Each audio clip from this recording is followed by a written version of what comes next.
We air on Friday nights at 7 p.m. Eastern Time, Central Time, from New Orleans, Louisiana. We are devoted to initiatory witchcraft from lineages as Gardnerian and Alexandrian style, but we are Alexandrian, and so our point of view is traditional, British traditional witchcraft. And I am Elie Barnes. My co-host is Brian Cain, and my secondary co-host is Levi Rowland, and you all know them way more than you know me. But I just want to say really quickly, we're all in the Coven of New Orleans, and Levi and I both work at Hex. Brian owns Hex. We've been here for years, devoted to research, devoted to magic, devoted to good spiritual work, psychic work, devoted to our witchcraft tradition. So we are excited to talk to you guys. Today's topic is American witchcraft. There's a lot to cover because we know that our style witchcraft started in England in initially the late 30s. It was handed to Gerald Gardner. By the 50s, it was being able to be written about and was proliferating to some extent around England. It came to the United States mostly with Raymond Buckland in the 60s, right? 70s, closer to the 70s. Yeah. And so there's a lot has happened. So we're going to cover some really interesting territory tonight on American witchcraft from the point of view of initiatory witchcraft tradition. We are going to have an icebreaker game, and we're going to do call-in questions, which I think will be really good and interesting. Levi, will you tell us about the call-in technology? After our intro, which we're going to talk a little bit about our topic today, Brian will have, and like I said, Brian's going to do a little game with us, and we're going to get sort of into the topic a little bit. You can call in with questions after that, and the number is 309-GODDESS, which is 309-GODDESS. 309-463-3377. If you're watching, it's on your screen. And we will be able to answer all your calls. And thank you so much to all the wonderful comments. They're coming through. Hey, Elohim, Lillian. It's really nice to see you all. We're so glad you're here. Thank you. So also, if you are watching, please click like and subscribe to our YouTube channel, which is Hex Education, because most of our viewers who are from all over the world are watching us through live stream on Facebook, which is wonderful because we use a program called Restream, and it airs live on Facebook and YouTube at the same time. But it's archived. Most people don't look for videos on Facebook, even though it does exist there. You could go find it on any of the pages it's playing at any time. Most people go and look and do their research for videos on YouTube. I guess we're just used to it. It's much more convenient, but we don't always get as many clicks there because I think a lot of people watch it on Facebook. So we're going to go into the icebreaker game, and Levi will be monitoring your questions. So if you are not brave enough to call in, you can type questions in below. So our game today, this week, Season 4, Episode 2. Season 4, Episode 2. Yes. Is American Witchcraft, and we're going to play American Witchcraft. Don't peek. He's a peeker. True, false, or trick. So I'm going to, and I get to be the judge, obviously, like RuPaul. So I'm going to say it's true, it's false, which is trick, and we'll see who wins. And whoever wins just gets to, I don't know, what do you get? You get a free bottle of water. This Nestle Pure Life, and the other person has to go thirsty through the program because there's only one. I'm totally joking. That means I decided I was going to win ahead of time. All right, so first question, and it's all based on the subject. And it's not a race, so you both just get to answer. Gerald Gardner visited New Orleans. True. The answer is true. We don't know much about what he did here, but he actually did come with his wife, Covendom. Nice. All right. There were actual witches in Salem in 1692. Trick. I don't know at all. That's not an option. Trick. Because Levi said trick. I'm going to have to say it could be a trick, sort of, but I'm going to go with false. Yeah, there were no witches. Yeah. There were no witches in 1692, in my belief. Not our kind of witches. Of course not. None of them. I don't think any of them were. Most historians would say that no one there was actually thinking of themselves as a witch. But it could be a trick because you never know. It's remotely possible, I suppose. Yes. But there's a huge fantasy that goes on around that I'm faced with all the time. Like people who tell me they're related to someone there, so they're really rich. I'm like, no. I hear that. I have Bridget Bishop's blood. It's not how it works for so many reasons. All right, moving on. So you both lose that question because I'm RuPaul. And I Because he get to just decide. decides by absolute fiat. Yes. American Horror Story Coven said Mary Anita Toops and her coven performed rituals at Pop's fountains in the 70s here in New Orleans. True. Pop's fountains? I don't know what Pop's fountain is, but I think the dates and the people are right. True. It is indeed true. What is Pop's fountain? It's a fountain that's actually still here in New Orleans. You can still rent it for weddings and things like that, but strangely enough, they have it cut off from the public. So unless you actually rent it, you can't go there anymore. And they did cut it off after she and her coven worked there quite a lot. Let's rent it. Yeah, Let's I do haven't it even. there. No. I haven't actually ever seen it in person. No, me neither. Yeah. I didn't even know what it was. Of course, I haven't seen it in public. But it is person. true. Let's rent it and do something. I'd love to. Okay. All right. Next statement. Laurie Cabot was the first witch on TV. False. False. That is correct. These are great questions. They're I like love them. I love them. That I'm is glad false. I'm glad I know. Gardner was on TV, the Sanders, Sybil Leek, I was thinking at least Sybil Leek was on before she Rosalind Norton in Australia. Yeah. All right. Next one. Mirror, mirror on the wall, Brian Cain is the fairest of them all. True. True. It is true. Because we have It to. is true. I knew he'd true, be like, what else am I supposed to say? Trick? Like, It is true. Of them all. Fairest of them all. All right, next. America is filled with hereditary witches, particularly Italians. false. False. It is false. Though, it could be a trick, because there are a lot of people who say they are. Yes, correct. So, it could be a trick. Okay, next And question. you guys did a show that featured a lot of question and answers about hereditary witchcraft. Yeah. Yeah, and the we did. bottom line was it could be possible only very recently from a mother or Correct. mother or father Yes, to correct. this, If you this believe that generation. such But a thing not, matters, Not yeah. in the past, not in distance.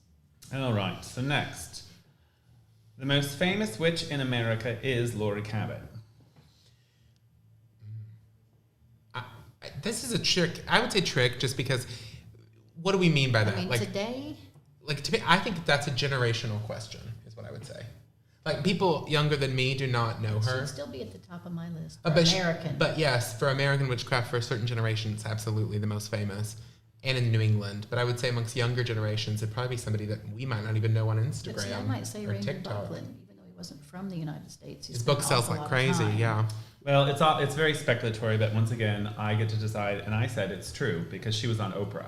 So She was on it? I she's I certainly very at the rarely top. meet anyone that doesn't know who she is. Though of course it is witchcraft, so she may be the most famous witch there is, but it's still witchcraft, so it's like being a famous janitor.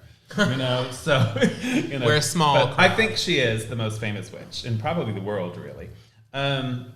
Whether we think that should be the Right, case or not right, isn't even right. the thing, but she's very popular in other countries right now too. Okay, know what's nice? and she was on She likes us. Oprah. I think she was on She Oprah like likes us. more than once, maybe. She once refused to speak to the president. You know, so Yeah. there's some stuff. Okay, next question. Raymond Buckland introduced initiatory craft to the United States in the 1970s. True? True.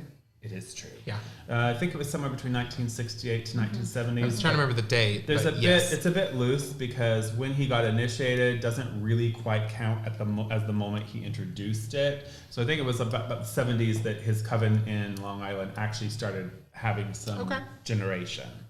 So because that's one of my points that I always make is like by the time Uncle Bucky got set up here in the United States, the Alexandrians were well in full swing in the UK, which is why I always make the statement that the Owen lines are the newest branch of initiatory craft. But there's 3 of them here now or something. Okay, next one. Christine Stevens loves to dress up in costumes. True. True. It is so true. True. And I was seeing you on Facebook, darling, when I was writing this, and so it just had to happen. That girl loves some costumes, and she's really good at it. It's really So they may not be costumes, though. They may Renaissance Fair most considered recently, apparel. right? We saw her on I think it was a Facebook, flashback of a beautiful fairy costumes. costume or something that she was wearing. Oh, All right. that's a big. Famous warlock Christian Day once did a GoFundMe for a Segway. Trick. True. Trick. It is true. I believe that. I thought believe he that ran- wholeheartedly, I thought that he would ran like a crowdfund contest. segways. No, I I thought he believe ran this. like a It contest. said for the price of a cup of coffee, you can help a warlock drive a No. Segway down Essex I Street. totally believe And that. everyone started donating because it was funny. So he didn't need the money. It was just, but he did buy the Segway. It's still sitting in my house. All right. And last but not least, real American witches are all from Canada. False. I am not from Canada, and I am... False. So there weren't really any tricks, but I threw that in there just because there could have been. Just because. You could have technically said mine was a trick. But we all know it's true. I like it. It's fun to think of the questions too, isn't it? So does this mean next episode I'm the icebreaker game bringer? Sure, we could do that. Look at her. She has ideas. Yeah. So let's get on to the subject. So we're all going to sort of speak a minute about just what this subject means to us. And we will let Levi go first because me and Elie have already had more airtime. So you get to go first, and then Elie can go and I'll go. I think the biggest thing we wanted to make sure to talk about today that I want to do is say, we're talking about two different things here when we say American witchcraft. On the one hand, we're talking about the religion that we practice and how it came to America and spread. Gardnerian witchcraft through Buckland, the various Alexandrian lines that exist in the United States, and all of the practitioners who brought that, and people who borrowed heavily from those traditions as well. A lot of American witch traditions, even if they seem very creative and seem like they completely came from one person, often had correspondence with initiates. Like, for example, the fairy tradition, Victor and Cora Anderson. Victor Anderson wrote letters to Gerald Gardner. We know this. And so a lot of the time, when you think you found something purely American, you will end up finding that they borrowed something from the Gardnerians or the Alexandrians, the Farrars or whatever at the time. So that's one thing. The second thing that I think we're going to talk about tonight is the folklore that was brought over into the United States and kept alive in certain regions that is tied to what might be called witchcraft, but is very much just operative magic. It's not like a religious system, right? Because I happen to be from a place that is eat up with the term witchcraft. I'm from Appalachia. My entire family is from Eastern Kentucky. I grew up in East Tennessee, but my bloodlines are all from Eastern Kentucky before this was even a country. They all came over through the Cumberland Gap. What about Israel? Israel? Your Jewish heritage. Oh, I'm not. He always does this. Totally Gentile here. I've done the test. But no, yeah. So where I'm from, like, we call men witches in Appalachia who can use dowsing rods to find wells. We call them witchermen or water witchers. It's very Keep in mind they also can't read. Yes, they can. They can read. They were all deacons in the church and whatnot. But I think it's important to realize they're not practicing religious witchcraft. Yeah, they can read the Bible. They were Christians. You know, I have a great uncle named Doc Rowland who used to be able to, he was the seventh son of a seventh son, which was supposed to mean he was a witch. So he could find wells with dowsing rods and he could blow into a baby's mouth to get rid of what we call thrash mouth, which is a throat infection. And he also could do things like get rid of warts. Remove warts. By putting a penny and camphor on it and praying the psalms over it and stuff like that. And then my Aunt Corinell read coffee grounds. And then my dad met the devil. When he was 12. Totally true story. There was a grotto in a cave up in the hills where my family's from in Johnson County, Kentucky, that was supposedly a gateway to the devil. And him and my uncle went up there. My uncle's the only one that went in, and my father, who was not a superstitious man at all and was not really into any of this, so he was still terrified to tell the story, because he heard this horrific sound inside and he left and he abandoned my uncle, who was much younger, in the cave. And then my uncle came home at midnight and was never the same after that experience. He was a very troubled child. He had a very troubled adulthood. He ended up with eye issues and all these other things out of nowhere. And the family still kept that superstition alive because in Appalachia, witchcraft was always the devil.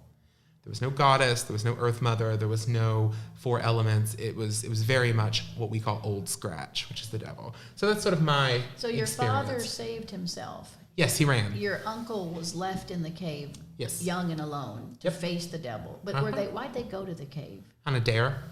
But they thought there was something going on. Yes, with that everybody anyway. believed that it was the devil. Wow. So that's kind of like the American witchcraft that I was exposed to, was water witchers and dowsing rods and women who would tie wedding rings to guess the sex of a child, things like that. All the old folklore was kept very much alive. I love that. What about you, Elie? I have a couple things that I thought about all week. I do have a personal story that I would like to tell about my earliest, what I call exposure to witchcraft in the U.S. and in America. But the other thing I thought about a lot this week was when you go to people's homes who are witches and you look at their bookshelf, they have core material out of the, sometimes if they're an older person, the 60s, the 50s, they would have some ceremonial magic, they'd have some correspondence books, they'd have their astrology and their herbalism books, and then they would have some really early witchcraft books, maybe Gardner, but those were printed so lightly in the very beginning when Gardner published his books. They weren't prolific. Everybody didn't just have Witchcraft Today, for instance.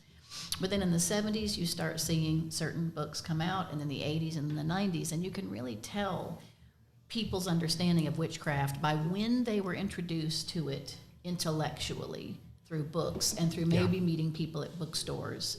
But it's pretty rare that unless you're in certain regions that you're going to be exposed to witchcraft in the real world by witches, or what we call witches. And there's, it's so watered down at this point in the U.S. particularly, what are witches, and there's 100 definitions. We are very specific about what we mean by the word witchcraft, but many people use it in all kinds of ways. So my family's from Florida. I was born in Daytona Beach, Florida, and my parents were school teachers. And they decided that they wanted to go back to nature and take me and my brother to North Carolina to live in a more natural setting and be farmers, or, maybe my dad was a contractor, my mom was an artist, so they were basically already self-employed, but stop their teaching jobs and sort of live off the land. So we moved to Lake Toxaway, North Carolina in Transylvania County in 1975. I was just moving into the third grade. It was over the summer from second grade to third grade. And I had come from Florida, which was much more adapted to the world than this tiny town in North Carolina, and rode the bus to school and went to third grade. I thought everyone was kind of backwards and dumb. But there was this one, well, I'm sorry, I just thought that. Not much has changed. But there was this one girl named Angela in my class, and as soon as I walked in, because I was a born psychic, people, that's a whole nother subject, but I have a lot of psychic stories from my childhood. I walked into the class and I said, oh, look, there's a telepathic girl. And I looked over at her and sent her a message, and she nodded her head and then gave me the telephone sign. And I was like, oh, this is going to be so good. I'll have somebody in school this year that I can do telepathy with. So I love this. I made friends with her. She lived with her mother and like a stepfather up around the mountain from us. And we started, our parents called each other. This was the old days, and asked if we could come over to each other's houses. And I was so excited about it. I just liked the girl, finally, somebody that I could be friends with at all. And so my mom was taking me to her house, and then Angela said to me, my mom's a witch. And I thought to myself, oh, I'm so excited. I can't wait to do this. I didn't know about any other witchcraft other than I was exposed to tarot cards, astrology, psychic development stuff, and Edgar Casey from my grandmother. Not real, but folklore, yes, and folk magic, or especially herbalism, because they were, in the South, we're still all practicing that in the 50s and 60s. So this girl took me to her house. I enjoyed visiting with her. I didn't ever ask the mom, hey, tell me about being a witch. But Angela told me that she gathered with her friends, men and women, some nights in the month, and that they worked outside and they did ritual. And one time I was there, and a few people came over, and then Angela went and I went inside to play or whatever we were going to do, and the mom and these people left. And they were all just normally dressed, local friends that you would say stop by. Nothing strange about it at all. And then we moved back to Florida because after 1 year of living off the land, my parents decided it was just too difficult, and we went back and got a house on the beach and got their jobs back, right? So I never followed up on that at all. But I wondered, after I started studying witchcraft properly in the 80s, really, at the end of high school, 80, 82, 83, what could that have been in that year, 75, 76? And Brian and I have talked about it as being possibly something from Lady Sheba. It also could just be books. We're very prolific. It could. I mean, you could have read a lot of stuff then. It is also possible, anything's possible, really. Yes. Right?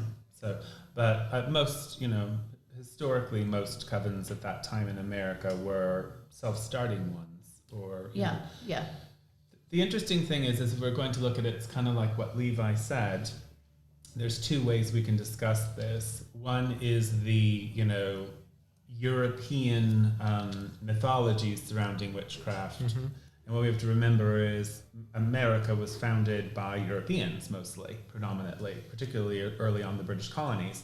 But, we've had, influxes from everywhere. The church had firmly established this sort of witchcraft mythology throughout Europe long before America was ever founded. So we brought those mythologies with us. We brought the Christianity from Europe with us, and we brought the superstitions, and we brought the folk customs, and we brought that here. It existed here, and I think sometimes our European cousins, British cousins, forget that we're them.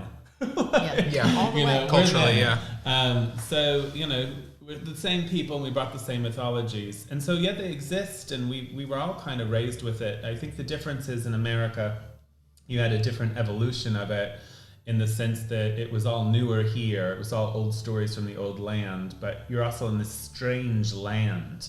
Imagine those European settlers, establishing themselves in this strange land with all new strange customs. The devil must have been around every corner.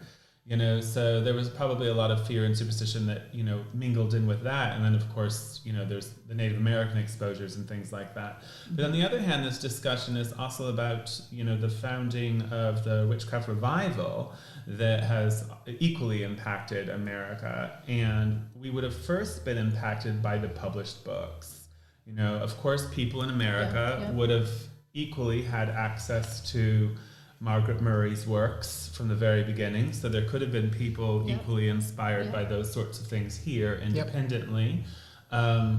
People forget Charles Leland was an American, and he collected that folklore. He lived during the Civil War. He fought in the Civil War. So, there has been this sort of, it's been going on the same level. They were studying the same things that the Europeans were studying at that time.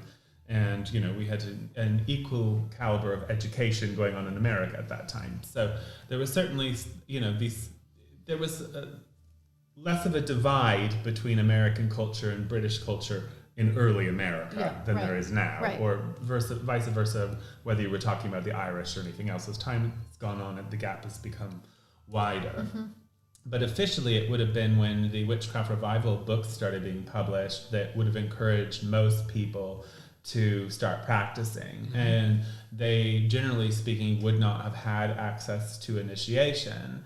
However, we had a few American pioneers who did, in fact, travel to the UK, receive initiation legitimately, and come back and begin working here. And that really started somewhere between 68 and the 70s. I really feel 70s is more authentic in that. Some people will quote earlier, but I doubt very much that Buckland had much of an impact in America right when he was initiated. That would have taken some time, just like it does with anyone else. So, in the 70s, his work, him and Rosemary's work began, and that was the first seed. But there were certainly other individuals, and eventually Alexandrians, who came over and did the same thing. But it was always the same process. They went to the UK for a few weeks, whatever, got trained, copied the Book of Shadows, and came back and seeded it here. But there were a lot of independent groups that started up just based on the publications. Right. What we have to remember is that those early publications were all being written by initiates, but eventually people would start writing books based on their ideas about it, and, we'd have independent traditions that would pop up.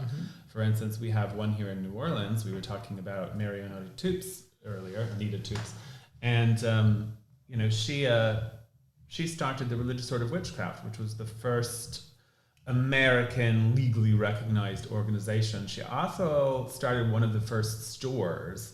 So it's kind of a toss-up. I don't really know if it was, some people say it was Crowhaven Corner, Laurie Cabot's first shop.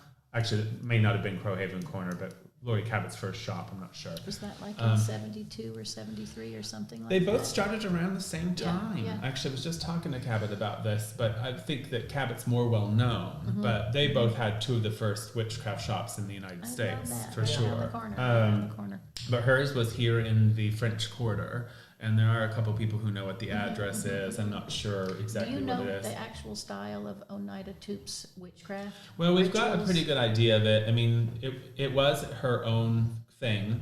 So really what she was doing was she was forming a magical magician order that was focused towards women. So she just used the word witch as an empowering thing, but she wasn't really practicing our version. Right. However, as the order began to go on, members of it were connecting with the religion of witchcraft and bringing it more into the order. So it increasingly became more like us, where it was focusing on, I believe they worked with Isis and Pan a lot, things like that. Yep. But originally she used the Baphomet as her sort of iconic symbol. And early on there was a woman named Sister Liz who had sort of this grassroots folk magic knowledge. And it's kind of unknown where she obtained that from, but she brought that into the order. And she was the one who was more into herbs and stones and folk magic and things like that. But Anita started out, I mean, she knew Israel Regardi and things like that. She started out with it being very ceremonial, which the order kept up, that ceremonial side. Right. But so it kind of evolved into, from a magician's order to being of the religion of witchcraft. But that's why she started it, because early in that time, you know, women were well received by a lot of magical orders, and she wanted it to be, you know, something equal and liberated, and the image of the witch fit that mold magically for her, you know, which we can understand why. What do you think about the possibility of how many actual Gardnerian or Alexandrian covens would be in the U.S. by 1970? I think by 1970 it was probably just Raymond Buckland's. Okay, all right. You know, I think, is it possible? Sure. Yeah. But I think somebody moved here, started brought it. spreading soon after that, because more and more people started doing it. Yeah. But Buckland's line was very successful. I mean, there's now 3 lines that are all down. They call it the Owen lines, but it should really be called the Buckland lines, because it's all coming from him and Rosemary, you know, and I guess it could be called Rosemary's line, whatever.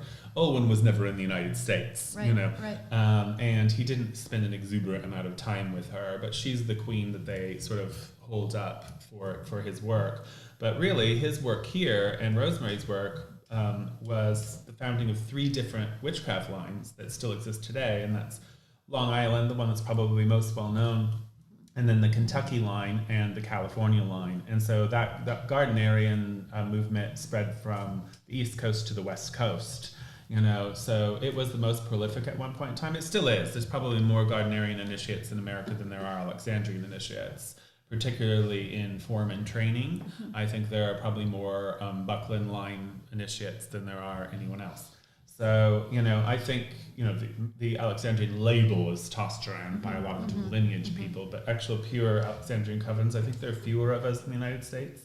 But eventually, and I wish I could, to the top of my head, remember all their names, but there were a couple of Alexandrians that did the same thing, that started a couple lines on the East Coast, but that happened a little bit later, you know, and then I'm sure, other Gardnerians probably popped over, and I don't know all of them, obviously. So anything's possible. You know, we also have to keep in mind that Sybil Leek moved here, Florida. And she was running. Well, she was in New England for a while first, right? There are people in America today who worked with her, Corsa Coven, or who knew her.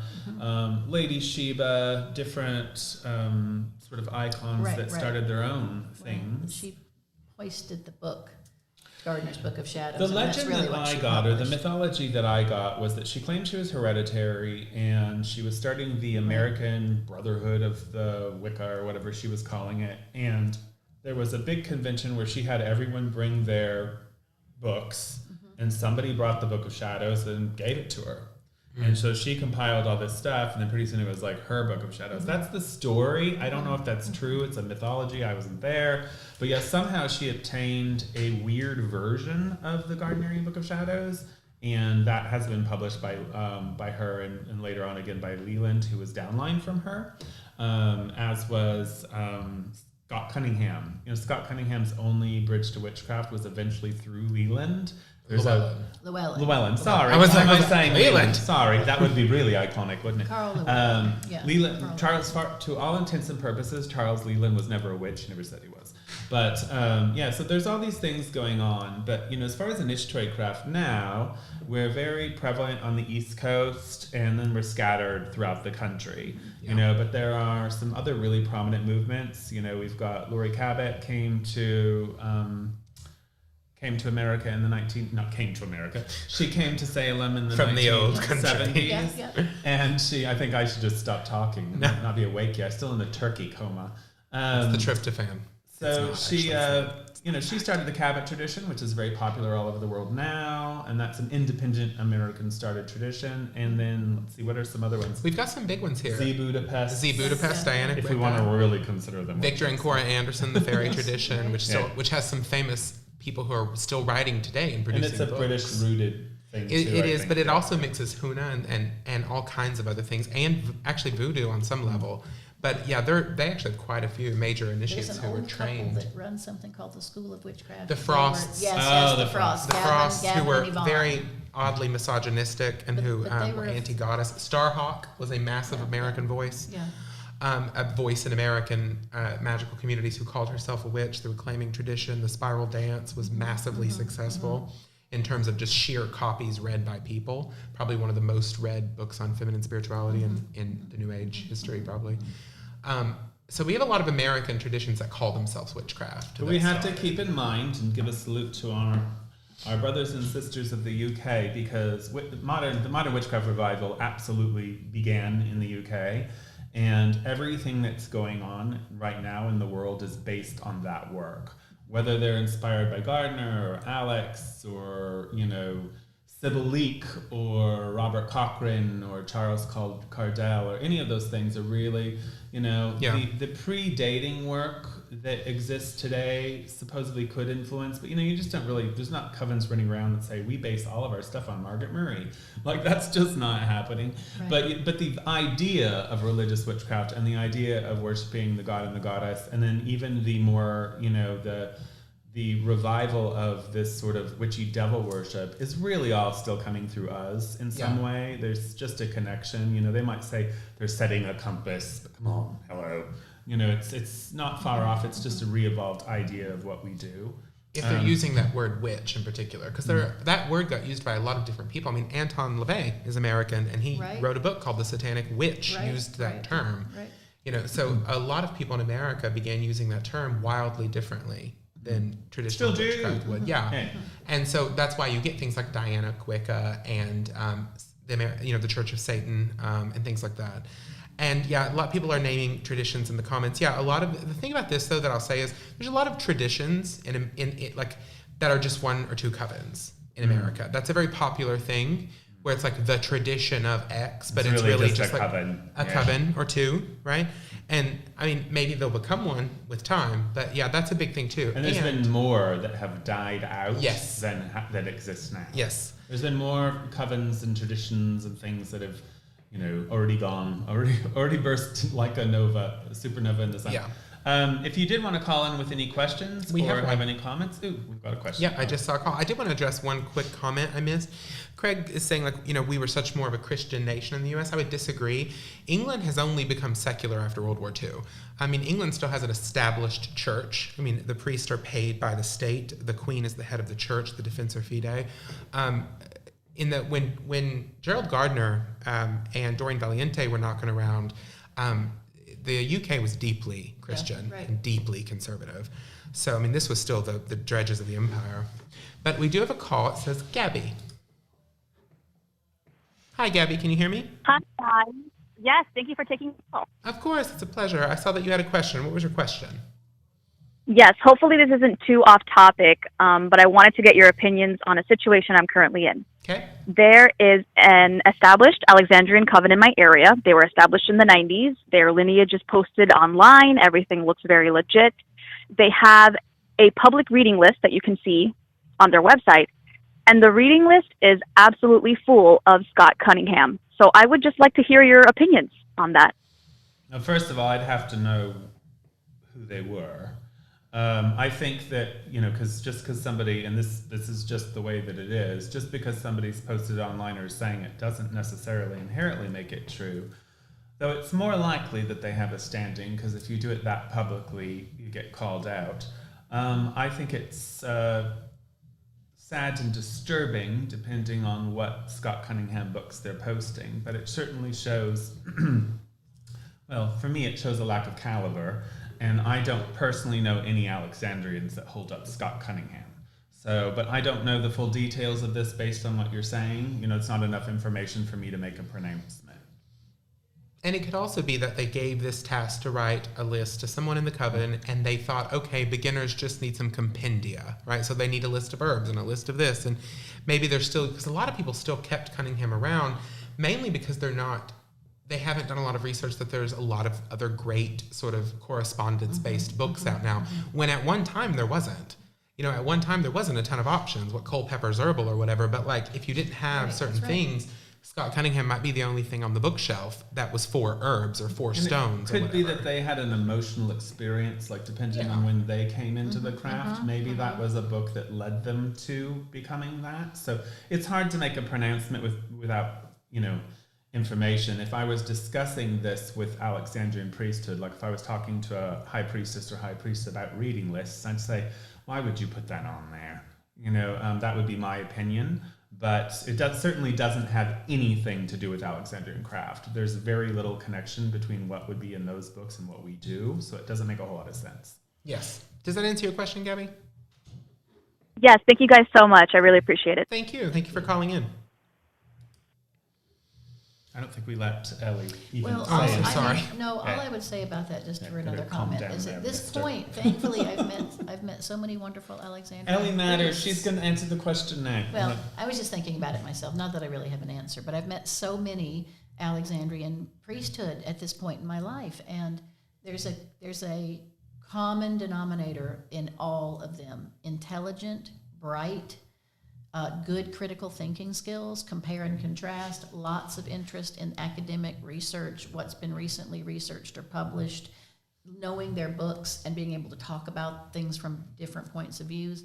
So I just think that all of the Alexandrians I've met are just really keen researchers, and I can't imagine anyone recommending Scott Cunningham. It might be an old list too that they keep up for like outsiders. You know what I mean? So I would say suss out the people before you judge them by the list. Yeah. It could also be that we would see them. We'd see could them be and also know. that they're just dumb. We don't really know. Brian's not as nice as where he's just like, But- maybe they're but- awful. These I people- don't have enough information to have an opinion. But let's I answer don't this know. though. Let's answer this. If Gabby's really sincere about the I don't group even allow that book to be sold in my stores. and finding more out about the group, how does one validate or check up on a coven's lineage? How can an outsider actually do Well, that? if they're that public, usually it means that, you know, they're something to it. So, but it could be like Chthonian or some weird thing Yeah. that I wouldn't consider legit. I don't know. Like I said, I don't have the information. But generally speaking, if they're completely fraudulent, they're not going to be that loud about it, because then we would say something eventually, or initiates would say something eventually. But like I said, I don't have enough information. I find it odd. But yeah, like Levi was saying, it could be that it was just that it was a very broad list. Could be that they had an emotional journey with it. Not everyone's a Scott Cunningham hater, you know, but it doesn't have anything And to we're do not with... hater. We're just saying we. I hate that book. We just think I don't that hate him books personally, could be- though I might, you know, if I knew him. I just don't know him. Yeah, I think he was gone. So yeah, but I will say, I mean, I do want to look at this question that Craig keeps bringing up about the fact that America's so religious, and to say to your comment, Craig, that the U.S. looks far more religious and seriously so than the U.K. That's true now, right? But at one point, the U.K. was deeply Christian. The Anglican Church is still an established church, right? You know, so there is no separation of church and state. There, they have a state church. You don't have to belong to it, but it is a state church, literally, right? So, I mean, that's what it is called, the Church of England, right? So they used to be deeply, deeply religious, but you're right, they're immensely more secular than we are. So I think it is interesting to comment that American witchcraft grew up oftentimes in deeply Christian areas, whereas Craig is making a good point. In England and other Commonwealth countries like Canada and Australia, that has faded quite a bit. So I do feel sometimes that there is a tension in American witchcraft that gets politicized. I think that's one of the reasons you end up with things like Dianic Wicca, right? Because it's a reaction against Protestant, sexist, misogynistic Christian culture, and they want to politicize their craft. So I do think it's had that impact on some American groups. Well, the other thing that people need to realize that is a sad fact, actually, is that America just holds the microphone in the world, and that's not always a good thing, but we do. We control a lot of the media, we control Hollywood, we control, we're on the top notch of everything that happens, and we are influencing cultures all over the world.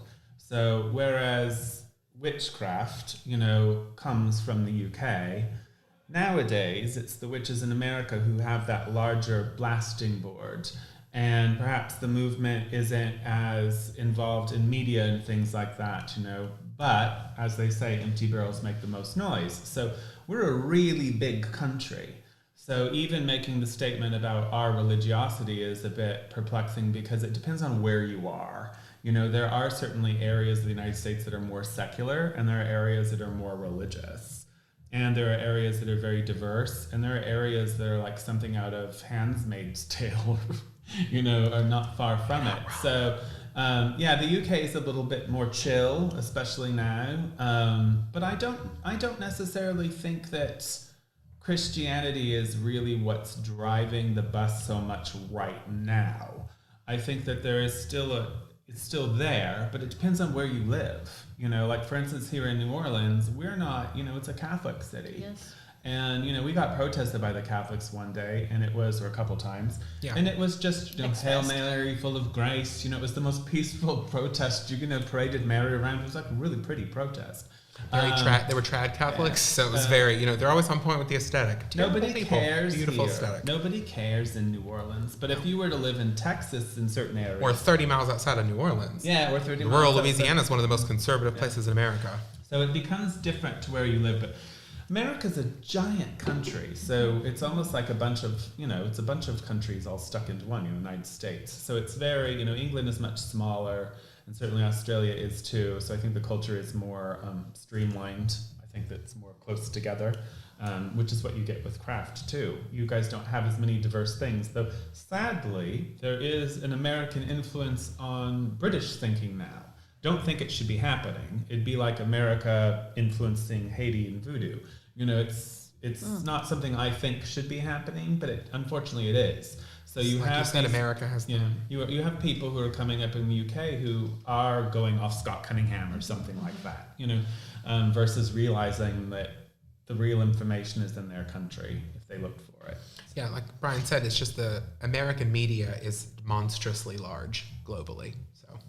It's gonna carry that microphone for any kind of magical practice, not just witchcraft. We don't think it should be that way. It just is. And witchcraft and the occult are hot topics here. Huge. No doubt about all it. over social media. Everywhere we turn and they're doing research on the numbers. More and more people are turning to witchcraft and occultism in general. New Age thinking that's been going on for a while. Right? It does seem to be going through a bizarre spike right now. It's huge. It's just on everywhere. TikTok and Instagram and Facebook and publishing. If you look at Amazon, it's just enormous the amount of books that are coming out with the word witch in the title or witchcraft. Which I don't like. Yeah. I want there to be few and fabulous witches on the planet, not hundreds of thousands of them. No. I'm going to answer Gabriella's question. Sure. She's saying, is the only way to get British training to live in practice in a coven there? Originally, yes, but now you do have covens that are in America who received their training there. Yeah. And now, like ours. Nowadays, there's more communication going on. So in the 1970s, flights were more expensive. Mm-hmm. Heck, some people sailed over. So flying was more expensive. Phone calls were more expensive. Right, there was no internet. Travel has just become way more accessible. So you have people going over to the UK or vice versa for greater lengths of time, So I've spent, an exorbitant amount of time with my teacher who lives in Wales or Oswestry. And I don't think we would have been able to do that in the 1970s. It'd been much harder. Yeah. I would have been lucky to go over there and spend a few weeks or vice versa, and that may have only happened a couple of times. It's just a different world now. So, and we're very thankful for that. So we're able to connect more with our UK priesthood, and that's happening in several traditions. People who want the real information, who realize we missed out a bit in the 1970s.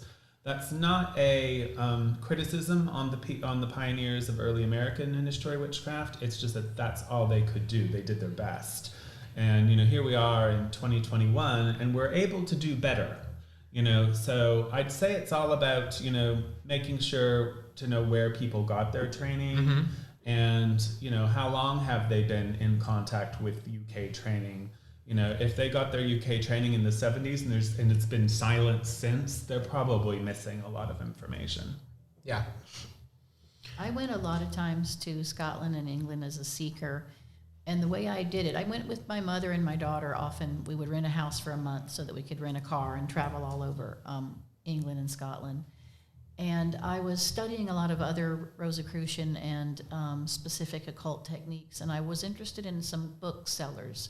One was Covendom, which started publishing in the 80s, and they were a small print book publisher, but they did a lot of folklore material and authors coming right out of England in the 80s and 90s when everything was proliferating. So I wrote to them and I said, when I'm traveling through, could I come to your shop and buy some books in person? Oh, of course you can. We'd love that. So as I got to England, I would call again and say, I'm going to be in the area. Is there anything you think I might like to see or look at based on what I'm studying? I did that with the Covendom people, and then I did it with Ben Ferney, who is a cult bookseller, and bought some Andrew Chumley material from him because at the time I got it was very difficult to find. It's still kind of hard sometimes, honestly. So it's making those connections, I would just call again and thank them and buy books and say, do you have something you think I should see? And multiple times I was introduced to a lovely local person that said, we'll take you to the Rollright Stones. You want to go with your daughter? Let's go in the evening. We can get tickets. We'll show you the energy there. So, all night you're with these wonderful people that work magic at the Rollright Stones. And you would never know unless you just asked and tried to make connections.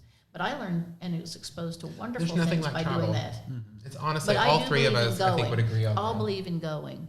Got to get to all three of us have made, shall we say, some sort of pilgrimages, for our religion. Like, I think it's quintessentially important. Egypt. Oh yeah, we've all been to Egypt, Yes. Greece, Portugal, England. Italy. I found a lot of occult energy in Paris too. I lived in France for a while. Singing Goat Tarot has a fantastic question that I think we should address, which is, why do you think that American witchcraft didn't incorporate more Native or First Nation influences? Why did we look for the former genius loci, like our ancestral homelands, instead of finding our own here? They did. It's just fallen out of favor. It has fallen massively out of favor because of cultural appropriation, but I'll also say people underestimate, and I think it being Thanksgiving, it's important to say, in this time period, it's important to say something like this.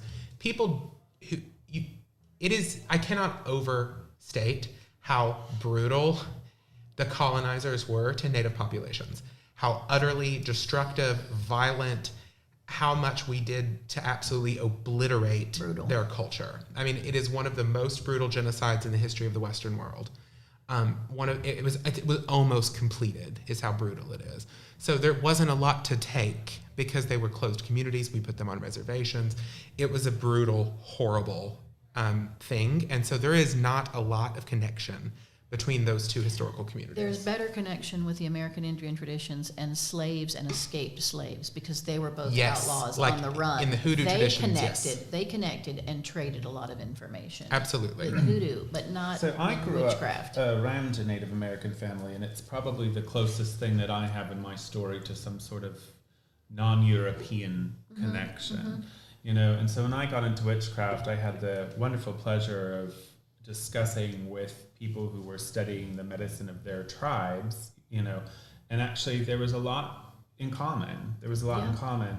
But, I just didn't resonate with it because I resonated it in the bigger truth way, but I didn't resonate with it as it being witchcraft because it's a completely separate culture.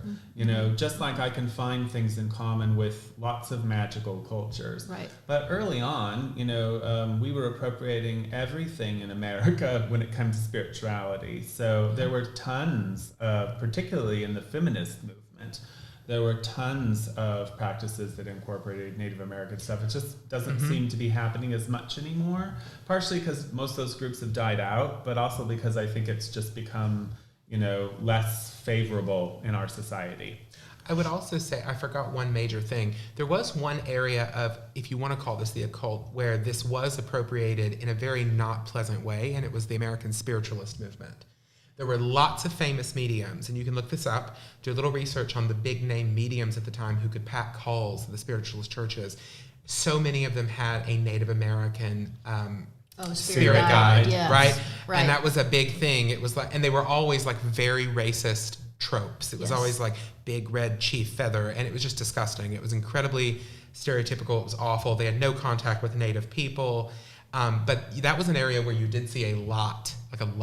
But Elie's right about one thing. There is a crossover in African magic and African American magic traditions and the Native populations. The Seminoles, for example, in Florida, where she's from, that's a big thing. And Cherokee. So, and the Cherokee in North Carolina. We've got and the Choctaw here. Mardi Gras Indians.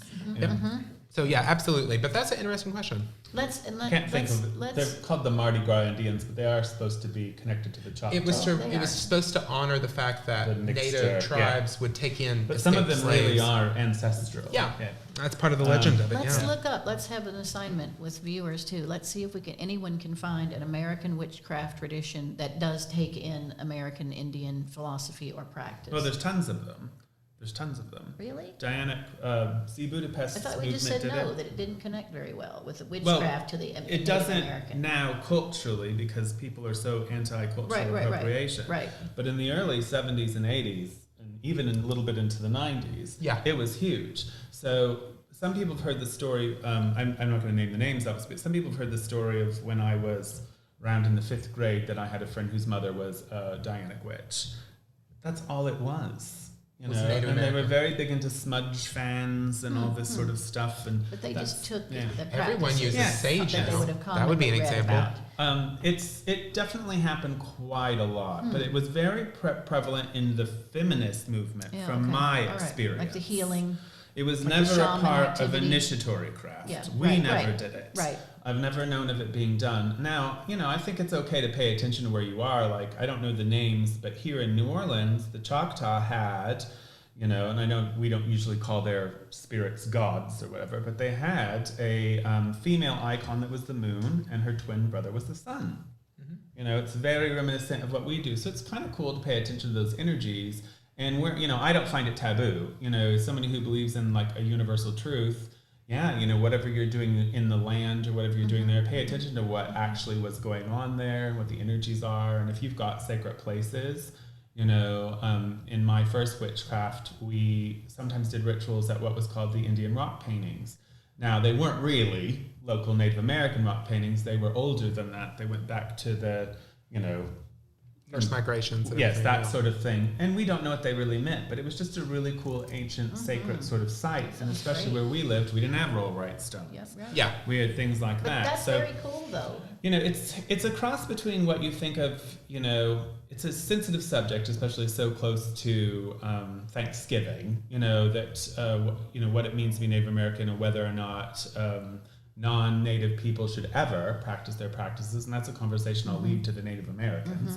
But I definitely, it has happened quite a lot. We all grew up, those of us, you had to have met them. Yes, I guess I just was thinking more. Everything got called shamanism, even though it's not a Native American term at all. I would call it like general paganism when they blend all that together. I was thinking more like real specific. But now that I might have been a little witchcraft. heated because now that Brian's talking about this, I do remember like all those stories. And if you watch films, like sweat lodges were a thing, and smoking tobacco for to have the visions because it was so strong. But it was never a part of Alexander. The animal spirits. No, it was never a part of. I was thinking more like. Not saying it couldn't have been. Alex used to channel an Aztec god. Yeah. So if he lived in the United States, maybe he would have gotten in contact with something. So it's I'm not placing a huge judgment, but it never happened. Contacting Geronimo. But the spiritualists did. There were mediums who contacted like Geronimo and Chief Joseph, and like that was a big thing in American spiritualism. He was in prison for years at Fort Pickens in Pensacola, and we've actually been to where Geronimo spent many years in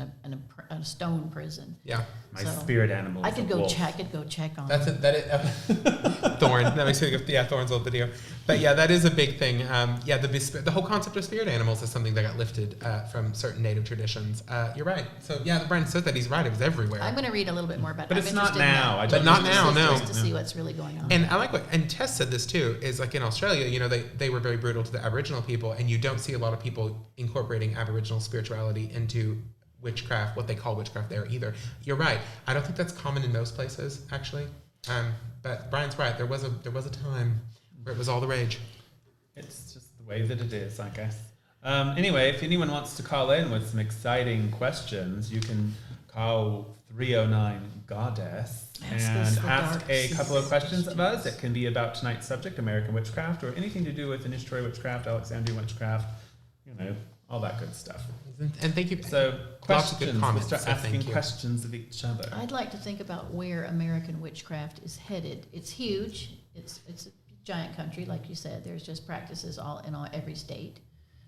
I'm not on a lot of big communication boards with just general pagans. Are It's mostly a complete waste of time. Well, I just, I I'm don't have a lot of social media time. This in the could first be my place, so- oversaturation from my own experiences, but the entire time I've been, I don't want to date myself, but the entire time I've been in the craft, you know, even before initiation, I have been repeatedly hearing every couple years about how witchcraft was all of a sudden this big, huge thing.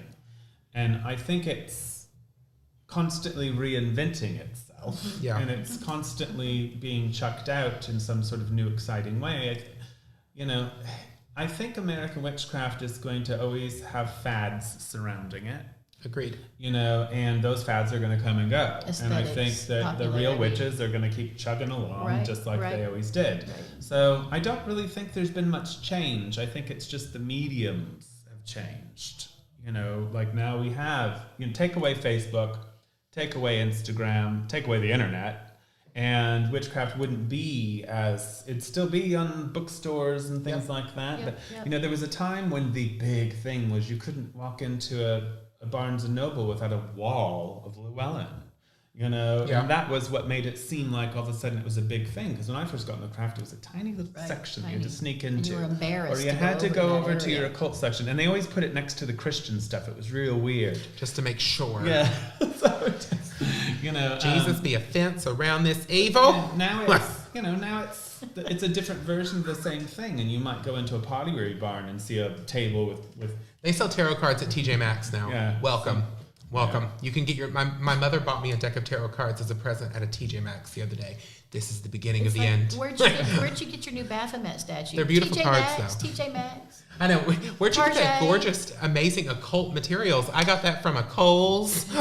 It's like only in America. Oh, that's so funny. I think it's going to just continuously be doing that, but the real witches will just go on. And the people who are into it for the fads, they're going to get bored and move on to something else. And I've heard people say it now, I used to be Wiccan in college. My prediction is that initiatory witchcraft is steadily but slowly building its strength from the base of the pyramid, and that we're going to see a lot more. Is that a bat ring? It is a bat and a spirit snake. animal is a Every bat. day. I've worn these since I was I love that 19. bat. I've never seen that before. 19, and I'm 57. I've not These two observed the rings. bat ring. Yes. I love that band. I got this one from Sandra recently. It's like a Jocelyn Norton. What's her name? Rosalind. Rosalind Norton. Devil head. She's trying to ingratiate herself Anyway, into it. I see more initiatory witchcraft steadily growing, and it's because it's such a fabulous, powerful, deep tradition, so authentic with all the science and the research too. But I think this is true of any movement, political, religious, it doesn't matter. You're going to always have a core of people for whom this is something that is the makeup of their identity, and then you're going to have people who dip their toe in for fun. Right. There are people, for example, who like leftist politics in theory, and they like to, chant the name of a senator they like or whatever, or read a book about Rosa Luxemburg every now and then. And then you have actual socialists, right? And it's the same thing with witchcraft. You've got actual witches, you've got people for whom this is a priesthood, a religion, like us and like many others. And you've also got people who just sort of like, I like tarot cards and crystals and I like black cats and whatnot. And fine, I think all religions are always going to have a very large number of people who are only in it for particular social reasons. Just one wet toe. Like cultural Christianity. I go to church Right, on right, Christmas right, and right. Easter. I pray to Jesus when my mom's in the ER, but I don't really care about the Bible. Start calling them Halloween witches. Yeah, like Halloween witches. Sorry, I don't know how this works. There you go. So Frank It's asked, not really a question. It looks like Yeah. a statement. do you think the craft... Oh, I see. Do you think craft works and relates to people outside of the initiatory priesthood? Well, obviously. Yeah. I think that goes out the question. It's kind Yeah. of...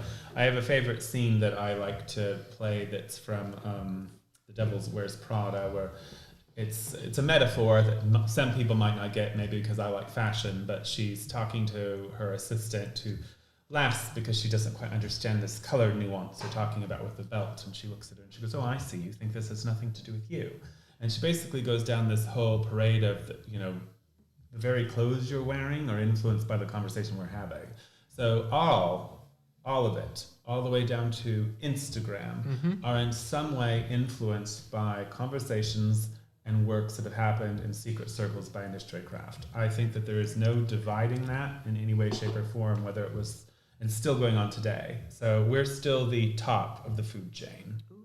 But I think this is true in the sense of, I think one of the most dangerous things Americans in particular are guilty of believing, and if you haven't seen a documentary like The Social Dilemma or anything like that, or the whistleblower news that's coming about people who used to work at Facebook and Instagram, which is the same company now. I loved Social Dilemma. One of the Yeah. things I've watched. What- I haven't for a seen couple it. of years. Well, what you'll learn is Americans Real have this thought-provoking. dangerous belief that, like Brian's analogy, I'm an independent. I'm not influenced. My witchcraft's my own thing.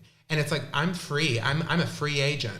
No, you are as much enthralled and enchained by the algorithms of late-stage capitalism, social media empire as everyone else. What you wear, what you do. One of my favorite things is every person I know who could be qualified as a hipster looks the same. They look like they're wearing uniforms in the Bywater and Marigny here in New Orleans. Same exact jeans, same bikes, same adopted dogs, same leather haircuts, shoes, same leather haircuts, shoes, same tattoos. Black glasses. And it's like, look how different we all are. It's like, you all look the same. So there's this weird American fetish for like, I'm not influenced by anything. I have no one, it's all my own brain. No, it's not. And it's okay to admit that it's not. Like there's a lot of games going on. And I think, it is what it is. Chrissy just woke up from a nap. I saw that. Aw, It's like, what? look how cute that is. Are you going to ride your Segway, Chrissy? We were Chrissy. talking about it earlier. You'll have to Well, let you us said know. you said at the maybe it was in the episode, the last season when we were all together the first time at your house, and you said it a few times. Witchcraft today is still following Gardner's pattern. We worship a god The and a truth of the goddess. matter is it's so and it's the deeply origination. rooted. It's so deeply rooted. So regardless of how you follow the path back, if you take Scott Cunningham, for instance, like this is a perfect example. Even though I think he's kind of a dead brand now, he still has impacted brands that exist. Sure. I think the paganism you were talking about last yeah, week is yeah. a product of his work. Right. So I think he affected general paganism, but then we look at his work and where'd that come from? Okay, well, that obviously leads back to Lady Sheba, we've already established. So let's look at what influenced her work. Clearly, Right. Gardner, Right. because it was the Gardnerian Book of Shadows in that system that was influencing her work. And where did she get that? Possibly from an initiate. We don't know. But the point of it is the thoughts and the concepts all come back to, and you have all the people who read Lady Sheba's book and they started practicing based on what was published. But it still goes back, initiated or not, it goes back to those root ideas and, who established those ideas and et cetera, et cetera, et cetera. But it's still, like I said, we're still top of the food chain because we still exist, and we're still all over the world influencing. We're still writing books. We're still doing things like this. We're still practicing and teaching people that witchcraft. And all the other forms of witchcraft are in some way still connected to us. In a sense, general modern paganism comes from us, unfortunately. Yes, right. That's right. Really does. So we may not be in control of it, but we certainly influence the candles they're buying. So it just is what it Circles is. they draw, the pentagrams, all of it. And even those who think that they're way outside of the box and so special, they're not really. So it's, that's how I look at it anyway. And it's not, I do think witchcraft is an aristocracy. So I think that it'll always have some influence. But, where the individual and freedom comes from is in personal choice, and that's where your personal empowerment comes from. I'd say you're more free if you know where things come from than you are if you allow yourself to be delusional. Yeah. I was drawn to Alexandrian witchcraft particularly because I wanted something with a pattern, with a history that had been practiced in the same way, even for 30 or 40 years, maybe not 300 or 400 years, but where the work had been done and the results could be seen, and then they could test it next year and the next year and the next year. And there's a lot of power that gets built up around people working the same tradition. I think it's also just, again, It's just more real. It is more real. You can also take I can't go more than that. What we do, and if you're going deeper into it, I think how we relate it to this show is American Witchcraft comes from the UK. Okay, all of it. Mm-hmm. So that's number one. And what didn't come from the witchcraft revival probably came from the UK or other European areas through the culture there. So even within Gardnerian witchcraft, let's say, you can find some of the ideas and things being practiced in Gardnerian witchcraft in European culture far predating that. Like a lot of people like to give Gardner credit for the nudity. Whether or not he was a nudist or what he felt about it, there's not only Leland's work that talks about being naked, but let's look at pagan statues. Or the woodcuts. Right. Let's look at the woodcuts. art. So the art and art history continuously shows witches being naked and gods and goddesses being naked and worshippers being naked all throughout European history. So whether he embraced that idea, the statement that he created it or invented it is rubbish. He didn't. So that's the kind of stuff that you can still go back and see where it comes from. Yeah. And you can find that these thought patterns. So, somebody once said that if you walked into a Alexandrian or Gardnerian circle in, the medieval era, they would have known they were looking at witches.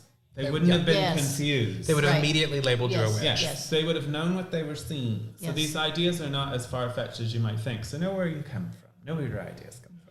And also, I think one of the things that separates this from a lot of other American witchcraft, since that was the topic of our show tonight, is that Americans are in a very weird way, the most ancestrally obsessed people on Earth. I don't know if a lot of people know this, but in certain countries, these little ancestry DNA tests are illegal, right? Wow. Because in France and whatnot, it's very taboo. People do not get into genetic markers in other countries because it makes them think of fascism and of ethnocentric sort of racism. Americans are obsessed with heritage, because we are a very young country, so everybody's like, I'm Irish Catholic, or I'm Scottish, I'm a Scottish witch, or I'm a German Ossetru witch. And it's like, first of all, you would have to go back so far in terms of centuries to get to a pagan, a pre-Christian person, that we're probably all related to that person too. That's how genetics works, right? And the other thing is your statement? You're an Anglo. I can't think what you're going to say. But it's like, what annoys me about that is you're Anglican. Yeah, it just That's is. who your ancestor is. It created a lot of weird American traditions where everybody was like desperate for an identity. Still going on. And it's still going on. They're desperate for an identity, and witch is just taking up a new identity. And a lot of times it gets weird and ethnic in America. Initiatory craft is not an ethnic faith. Right. Yeah, we believe in reincarnation or forms of reincarnation. We are not, there's no bloodline. There are no witch bloodlines. Not racial. And look at where we come from, Britain. If we did have a culture, it would be British culture. Yeah. But you have to look at that culture as being a melting pot. I mean, it's Germanic, Celtic, Roman, really. So, it's an influence by other places in Europe. But we're not an ethnic faith. And so I think a lot of Americans struggle with that because they want it to be. They want to find out, what are my roots? What are my roots? Or maybe your roots are just Ohio. I'm sorry. Maybe it's not much deeper than Scranton. I don't know what to tell you. New Jersey. This desperate need for some reason to have this deeper connection. Yeah, Hoboken. It's just like in the ancient land of Scottsdale. I said this at Covendom at Hexfest. The sense of reincarnation, when you meet the witchcraft gods, when you're initiated and you begin to know people in a coven that are initiated, you start to have these flashbacks. I did a lot where I just thought, I just know these people, or not specifically, but other people I've met. I don't feel like we know each other, and that we really are building that sense of reincarnating together and choosing again to do it. Elie and I are best friends because everyone else is jealous of us. We're going to reincarnate together.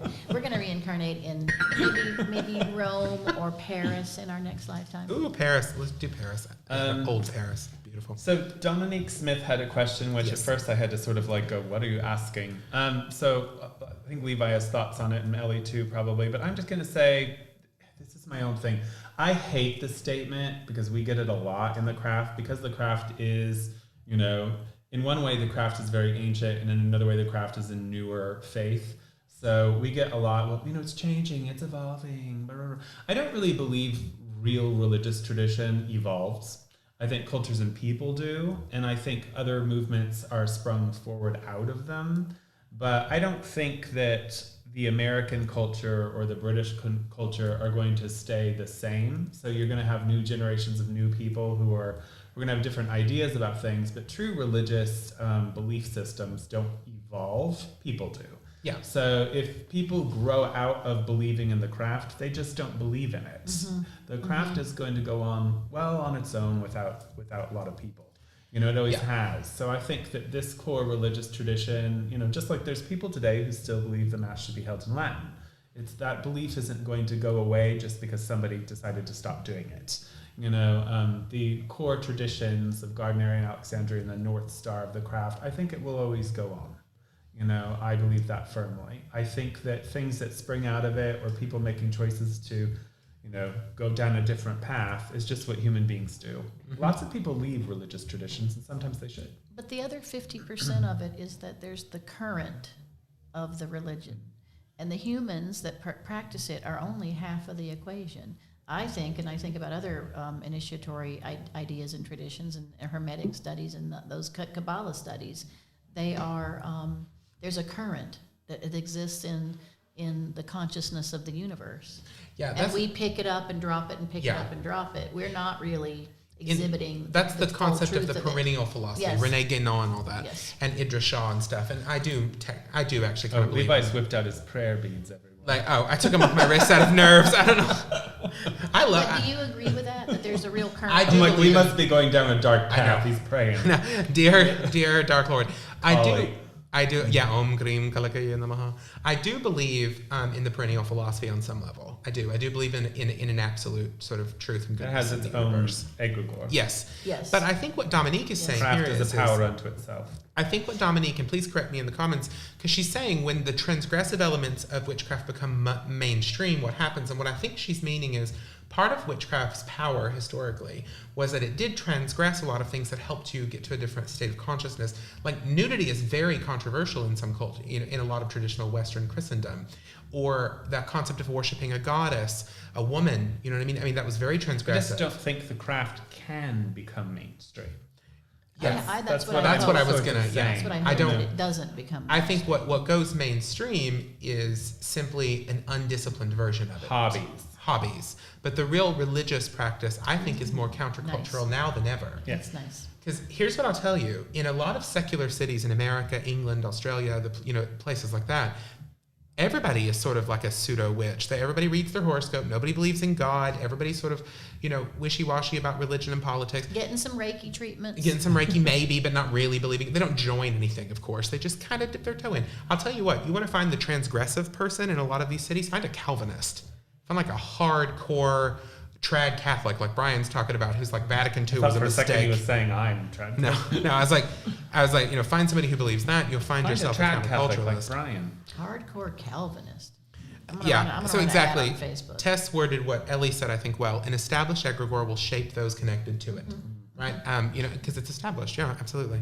It has been said the craft is a power unto itself, and I do believe that. I do too, yeah. And I think that the spirit that Elie's talking about has always been, Christian likes to say, I don't know if he invented this, but he really has put it forward, so he may have come up with the term that, we do sort of exist on the fringe of society, whether it's because it's a divine priesthood honored in that society, or whether it's the secret backdoor shenanigans. It's still something that's not normal in society. And to realize, even in a society where we're, like, let's say a Catholic society, the Pope isn't a normal person.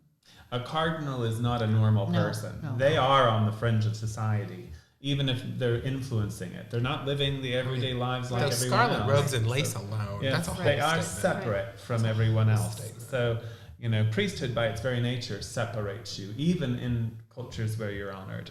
But being a Catholic priest has never been mainstream. So, and Michael is saying, like, the way we believe can change. Here's the difference. Here's what I think Elie's saying, and please, Elie, correct me if I'm wrong here. This is a question on a very deep level, not just about culture, but about philosophy. Like, either you believe in truth with a capital T or you don't.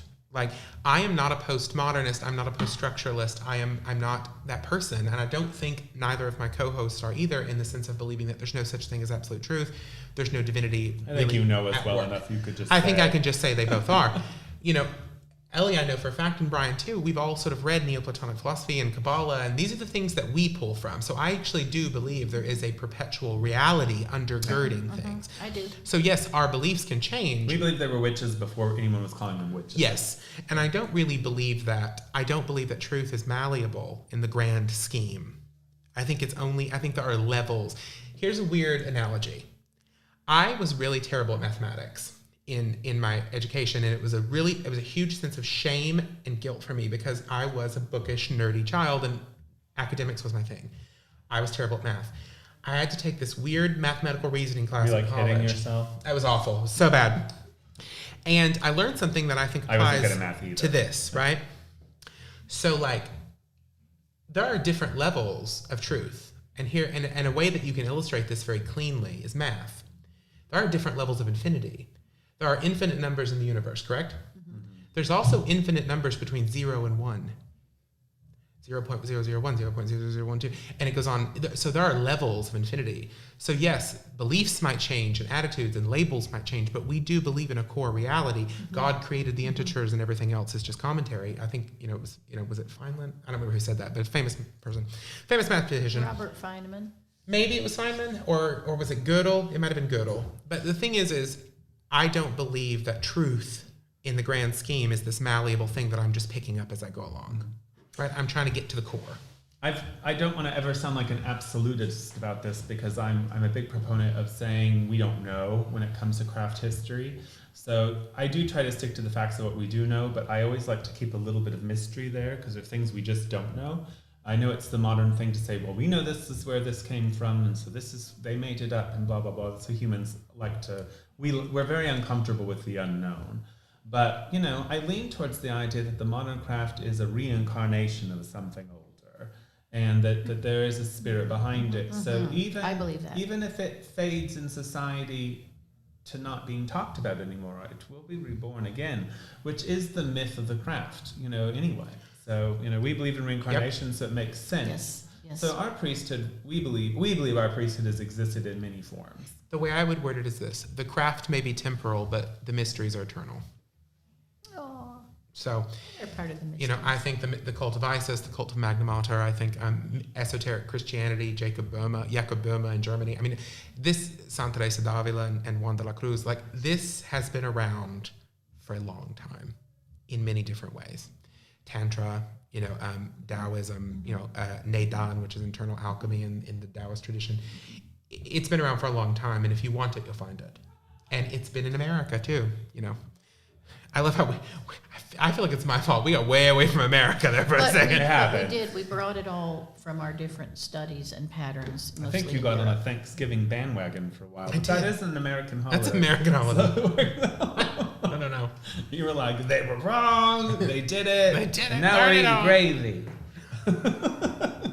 But I'm really glad that witchcraft came to the United States. I mean, we'd be lost without it. So I'm really glad it's an important here. movement, and European culture is all connected, and that doesn't separate us from the rest of the world. The spirit of the thing is, the people who worship Kali in the actual Hindu tantric faith, as Levi sort of enlightened me, it's very similar to what we do in a lot of ways. The goddess traditions and the magical traditions of the East still exist as well. And we all come from the same source. One of the shows we were thinking about doing is something about God's DNA. And that's the whole thing that we have to remember, is that we're all actually interconnected. And so are our gods. Right. Yep. If you go back far enough, they are all related, just like we're all related.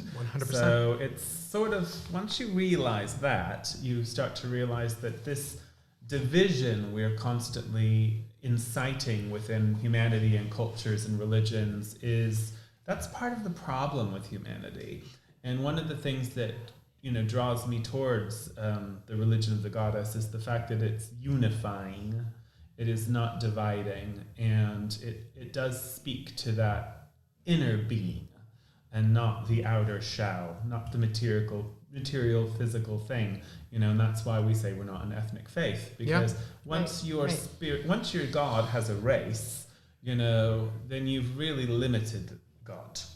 Or a nationality, like we talk about American witchcraft. Like, you can't, like, I think one of the things that has poisoned American Christianity. That's why I like ISIS. She's a bit like Santa Claus. Yeah, well, the thing, like, something that has poisoned American Christianity is this idea that America's special.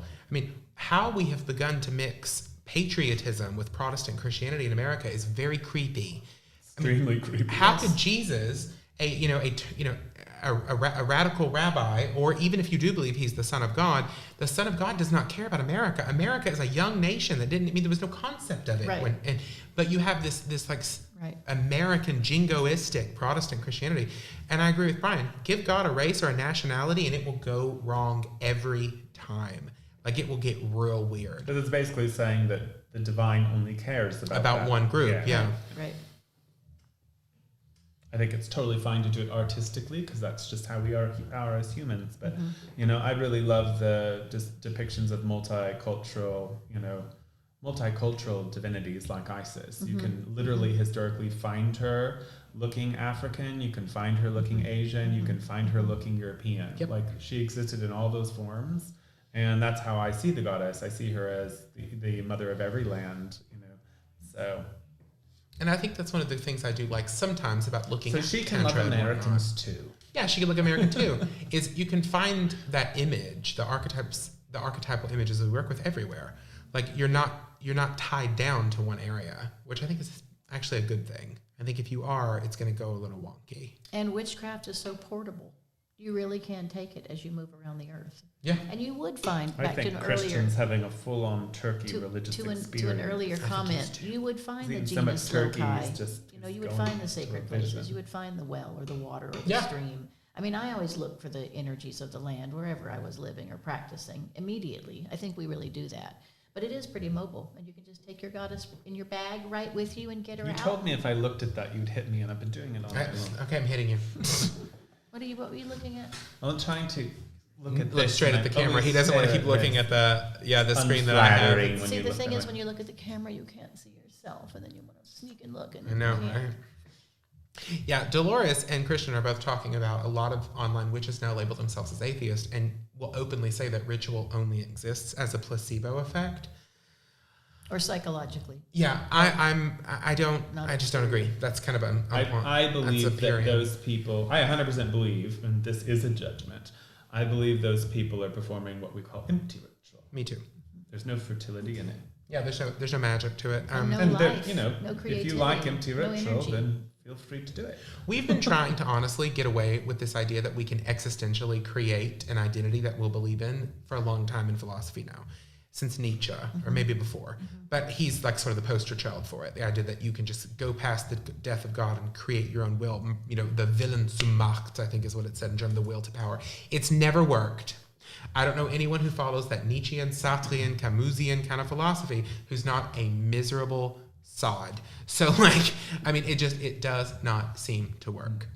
And I think it's just unnatural. And I think they keep trying. Every generation's like, I'm going to be the one to do it. And I'm like, good luck. And I don't think you're going to do it. It's dry. It's lifeless. Right. I don't know if our phones are work. Well, we had that one call. Yeah, no. Do we have another one? No. Oh, did you make sure you've got it back up? You didn't do what you did before and turn it off. We're still there, see? Right, well, no one's calling in. So now you've drawn attention to it. Anyway, 309 goddess. Well, because Levi's only working this because he's probably better than me and Elie would be. But I'm sure I get none of us. All the work I do. None of us should actually be operating this. Yeah. I try. You know what? These things must be done delicately. And I'm doing my best. I'm doing my best. So you got a lot of buttons over there with different things on them, huh? I do. I have radio buttons. And they're changeable. Yeah, like, oh no, yeah, there's tons of them. Christian put them together for us. Like, there's lots of nice ones. There's some Coven ones, some Wizard of Oz. My right AirPod ended up in the garbage disposal. How did you get your AirPod in a garbage disposal? I love how he's just having a conversation with his husband. Well, he posted it, like, randomly. I know. And then my right AirPod ended up in the garbage disposal. He's probably texting somebody else at the same time. Oh, I see. Oh, God. So, I did, since going back, since we did stray a little bit, do you think that it makes it more difficult, since you did speak about the fact that America is such a huge country, for somebody who is seeking something authentic? Oftentimes the travel necessary for that is just a huge obstacle for people. Well, I suppose in one sense I don't have a lot of sympathy for people, because I'm like, if this really means something to you, you'll make it happen. Right. But I have to realize that there's different age groups, there's different situations, and today we are blessed to have so much information. I mean, I do believe you can practice the religion of witchcraft without being Alexandrian, Gardnerian. Not everyone's meant to be a priest or a priestess. And also, maybe it's just not the right time yet, but if you want to become a priest or a priestess, I mean, you're going to make the time if you're serious about it. I can't imagine myself having a conversation with somebody where they're like, I'd like to be a Catholic priest, but, it's just too far away, or I'd like to be a doctor, but there's no medical schools in my area, just not how life works. There's not a medical school in my living room. Yes.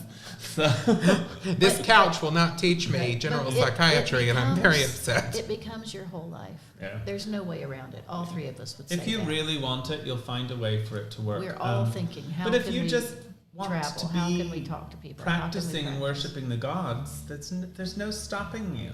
There are so many good books out there, and there's so many ways you can practice, and you can be creative. And it depends on your situation. And if you are in a place where there is no one to work with, and you want some sort of workings, you can meet with people of like mind. There's nothing wrong with it. Don't create the facade that you're training each other in the deep secrets of the occult, but there's nothing wrong with getting together and worshiping the goddess. There's no stopping you. So it just depends on what you want. I'm glad you're saying that, Brian, because sometimes I worried watching Covendom that we were being too narrow, and that people wouldn't feel inspired, maybe because they couldn't find a good Alexandrian or Gardnerian coven in their city. But I think that years can go by where you're just worshiping the god and the goddess on your own, in your own living room, in your own backyard. It deepens you. You grow. You work on yourself. You build better connections with God forms. I think it's excellent. One of the things that just came to my brain a little bit was, for example, Tess said people are real wimps about having to work for it these days. If you read, or if you've met anybody who's quite a bit older in the occult world, quite a bit older, and has been around since the fall of the Hermetic Order of the Golden Dawn or whatever. Before the internet. The amount of years of work it took to make any progress in some of those orders, in the Hermetic Order of the Golden Dawn, in magical orders that popped up off of it, in Dion Fortune's orders, the amount of work, correspondence, letter writing, driving, taking trains to do the rituals were grueling. Maxine talks about her own initiation into an Egyptian order, where they, took her into caves, and she traveled to Paris for it on the regular, Didn't eat for 3 or 4 days. Exactly, at a the time, fasting and the years of preparation. And now people are just like, oh my God, it's an hour drive.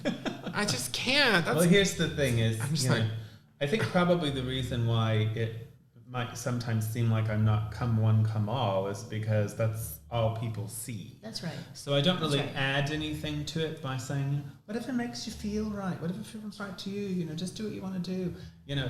No one needs to really hear that. But at the same time, it's it is true. There's not no one's going to come to your house and be like, how dare you cast a circle? No. There's, but if you're going to whine about it, then it's no one's going to, the whining isn't going to help you. If you're like, oh, it's too far for me, I can't be in a coven because it's too far. That's not going to accomplish anything for you. No. So, I'd rather say, some of the people on here are saying is, buck it up. I don't want weak, unmotivated initiatives. No. I wouldn't want them in my circle, and I don't want to deal with them because they would waste my time. I agree with that. You know what this sounds like to me? What? Just 100%. Just like Brian somewhere being like, this is happening. How long is this? Okay, thank God. I love that. I love the buttons. I know. Good Brian job, is Christian. serving I love full the buttons. Sith Lord. You're not here if you're going to be Witchcraft weak. isn't for the weak. Sorry, I don't think it is. It takes a lot of time. It should take a lot of time. And being Yeah, connected to it every day. Francis is talking about how people literally complained to her in a group because the full moon circles were in the dark and it was 20 minutes away. It's that is okay, well then you're not ready Please for the. don't come. Yeah, then don't come, girl. Like, and I think. I don't know. I think it's maybe always been like this. I mean, It has. I guarantee you in the Middle Ages, somebody was like, my confessor told me I had to go on the pilgrimage to Assisi, but that's like a 2-day walk, and I don't have enough bread, and my feet hurt, and and those were not the people who became saints. And what we've said a lot too is that modern paganism revolves a lot around just celebratory activity, the parties, the feasting, the dancing, and then they don't do anything but that. Well, let's look at, we could just take ancient Greece we could take any of the ancients, but we'll use Greece. So you had your Greeks who were initiated into Eleusis, the mysteries of Eleusis, or into the cult of Dionysus, or even later on the cult of Isis. But you also had your Greeks who were just like, I've got my little statue of Persephone, and I've got my little thing, and I need some love, so I'm going to leave some baby dead pigs at the altar of Aphrodite, that they just went and bought. There's been the people who are more involved and less involved, always. So I think it's the same today. You've got your people who just, they want their little goddess on the altar, and that's fine. There's nothing wrong with it. We're not here saying like they're not good or they're bad, or not even that they're not really witches. It's the honest conversation you're having with yourself. Like, what is it you want? Yeah. And in America, I think the reason this is coming up is I do think that the British witches, were used to hard work back in the early days. I don't know if they are now, but they were back then. And I think Americans had to work harder in the early 70s in some senses, but because we are in a place where everything's cheap and easy and it's a consumer thing. Consumerism. They want the religion the same way. They want it to be pre-sliced, pre-packaged cheese, and at the end of the day, it's not even cheese, it's oil. So Orange oil. Yeah, orange oil. It's food coloring and grease. Yeah, so it's so we're all, any of us who are serious about it are so used to that being in the face that we kind of get an attitude about it. I'm just saying I don't feel sorry for anyone. But I think don't. If you're not being persecuted, I don't feel sorry. That really brings it back to the topic tonight, which is American witchcraft. It is a particularly strong problem here. And I've even noticed it in potential students now that, my own thing and whatnot, where I see people who are just like, I don't know, they're terrified of this concept of being a part of something. It is so ingrained in us that FOMO and the great American sort of individualism. And not only that, but again, going back, Americans are desperate for roots of some kind. So they, they can't grasp that concept of a perennial truth or a truth larger than themselves. But they can buy them on Ancestry.com. They can buy it on Ancestry.com, which is so... Yeah. We did. Oh, I've done it. I'm not against it. I mean, if you want to do it, enjoy it. But I'm just saying, don't base your religion around it. Elie can't because she's afraid they'll find out. They'll find out she's an alien? Part alien. But one thing I recommend a lot to my clients who are interested in start finding a path is I definitely say do some genealogy and find out where your people lived 200 or 300 years ago, and just visit the places and get some more historical familiarity with where you come from. I mean, I think or that's where you're useful. drawn to. You don't actually have to be personally. related to them. Right. If you're drawn to some place in the world and that's where you're drawn, explore it. Sure. I think it's completely separate from initiatory religion, though. It is. I'm not recommending it. I think just ways to develop, just so forward. ways to begin. Some research, I'm a little further away from the center on you on that one because, I don't recommend that. I honestly think if you're interested in religion, you need to have conversations with yourself, and you need to have conversations with history, and you need to have conversations with ideas, because ideas can be put into different contexts. Ethnicities can't, right? Without bloodshed historically. This is migration and genocide and all these other things. There's something... I don't think you need to go to your blood. I don't think magic resides in the blood. I recommend going to the places. I think she's talking more about exploring old cultural... Yes. But also the places, like the land. Pre-Christian places, yeah. When we went to Isle of Mull in Scotland, which is where my mother's mother and father's people are all from the Highlands, and particularly Isle of Mull, we went with my mother and my daughter and myself, and some really powerful things occurred psychically because I felt that I knew that place. So, I think it's a good way to maybe experience your soul on a little bit different level. Sure. Not just identifying with the culture of people. I get what you're saying about you don't want to try to don't create decide that you're a Scottish more witch. strongly. Yes. I think having the experience can be very beautiful. But I don't want to. But it goes back to Americans not feeling very grounded or referencing themselves in places. Like they don't have a lot of local identity necessarily. We've only been here. Some people only 100 years.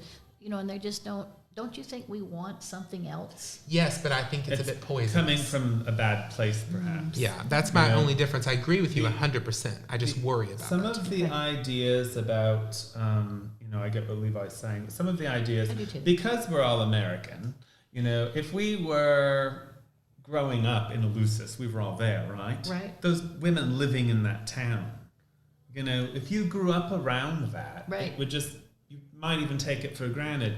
In America, we don't grow up with anything that we grow up in a place we're told not to relate to. Right. And we're told that by our society. This belongs to the Americans. You can't relate to anything here. So I understand the natural idea of that making you want to go relate to somewhere else. However, the philosophies surrounding that belong to Blavatsky and Hitler. the so blood, the magic's in the idea root that races and all that. That there's a racial karma. Yes. And that, the truth of the matter is you could go to Scotland and at one point in time the Scottish didn't own that land.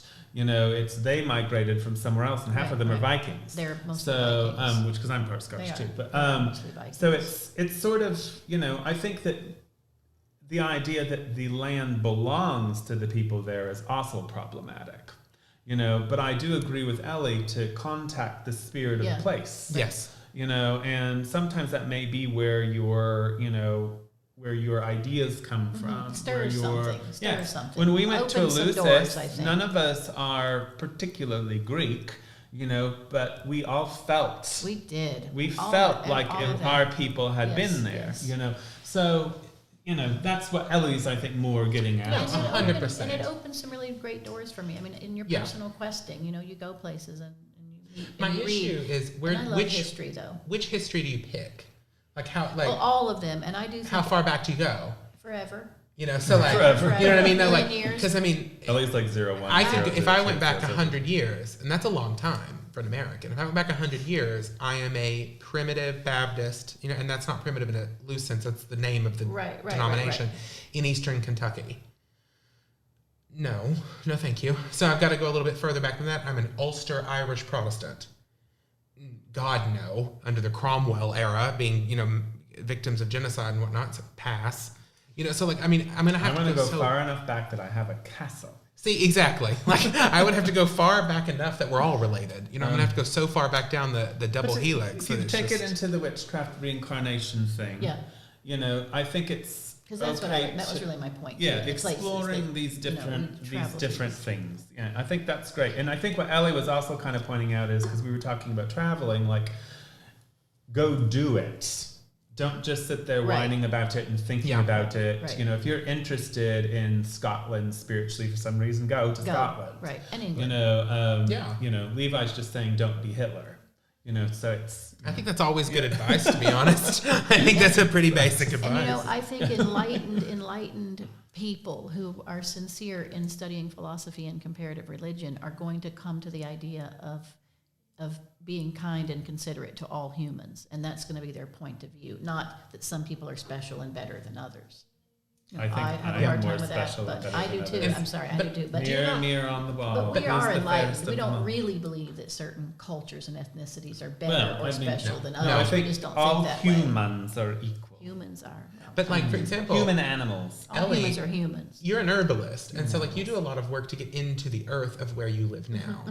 And I think you can do that in America. So we have the Mississippi River, which is sacred, and that's what you're I not mean. growing any Native American sage, are you? Well, what is it? It's just white Just sage. teasing. It's just white sage. I knew it. Or there's that wild one. I The think wild plants belong to the earth. That's But all I have do to say. think, I also want to say this, I do think as a good witch, we should have the skills to work in the earth. And you got to work where you are. You 'cause have that's to where it work where you grows. are. But I've learned a lot about the Mississippi and by working with the actual dirt in my yard. Yeah, learn and about talking your to spirit the of place where you live plants now. and going to collect water and bring it back and That's what I liked, put the it in my idea. I garden. mean, we all resonate here a little bit with the swamps. It doesn't mean we're going playing in them. It's just that we resonate, we know where we are in that sort of chthonic rebirth. Hitler. Don't be Hitler, Levi Quote by Rowland. Levi Rowland. I But think it's a general quote, Luke. Like, I'm pretty sure. Well, considering what happened to his people. But like, oh, good Lord. It takes me forever to even realize what you're talking about. But no, Elie does herbalism, and a lot of people, will go to a local environment for their rituals. That's an option too. You don't have to Right. completely cut yourself off from, just because you're American and you think the Holy Land is somewhere else. So the moral of this show is Americans are dumb.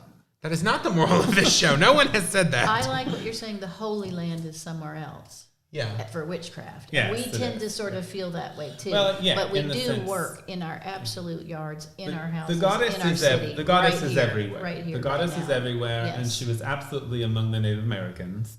And she's absolutely, and we tend to not to like use those words because goddess is an English word and it sort of sings to, but they don't mind in some tribes. It depends. So they aren't one note. So not every tribe had the same belief systems. Yep. But they definitely had female iconic beings that, that existed, and a reverence for the land, and, depending on what tribe and where you were,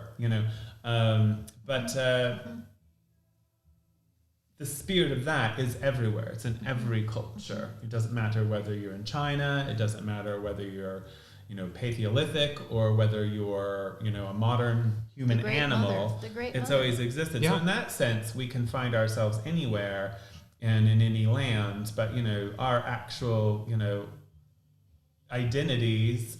It's a complicated subject because our culture actually teaches us to be in that box. Like we could sit here and say you shouldn't do that, but then we'll turn around and say, but you can't do that. So in one sense, you can't be Scottish because that's ethnic, but you can't be Native American because that's ethnic. It's a confusing, weird paradox. There's a lot of lost we souls. Yeah, we in put that. it into. It's very confusing, and I think that's part of the problem with American spirituality in general is that they're really striving. It's just the ethnic thing can go down dangerous routes. What we're always coming to though is just we believe in reincarnation. So for me personally, if I resonate with and with the Aboriginal people of Australia, no human being is going to tell me I can't connect with that. I don't care what human beings say. If I felt like that was my thing, does that give me the right to go sell it on the roadside? No. Yeah, there's a difference. Because, But that's the difference. That appropriation is about money. It's about when you take it. But I will say, I think since we're bringing it back to that concept of America, what it's like to be an American magical practitioner, I would say this, that I think is a very important part of the mythology of the witchcraft revival. Part of our mythology in our teaching, in our work, is that we were a secret initiatory priesthood that kept alive secrets that were darkened by the ages of the church and that we were blinded, and that they were blinded and hidden for the faithful. This is a powerful egregore to tap into as an ideal. And what it means is there are no more grand temples. So you have to be able to make the temple. Portable.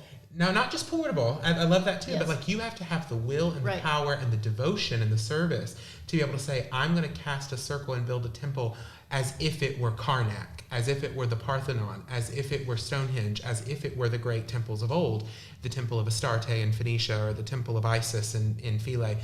Every time, and that is a powerful thing too, is to say, I am the source of this devotion, and this coven is coming together to create a temple, right? And it's going to be one. And so it doesn't matter whether you're in America when you're taking it to that level of craft, right? So Dominique has a question. Basically, she's saying if witchcraft isn't an ethnic religion, is the concept of witch blood, I hate that part of this, a foreign implant? Is it an implant? Is it an attempt to turn witchcraft into a vessel of white supremacy? So the idea of witchcraft, of witch blood, I think that's fortunately long been outdated.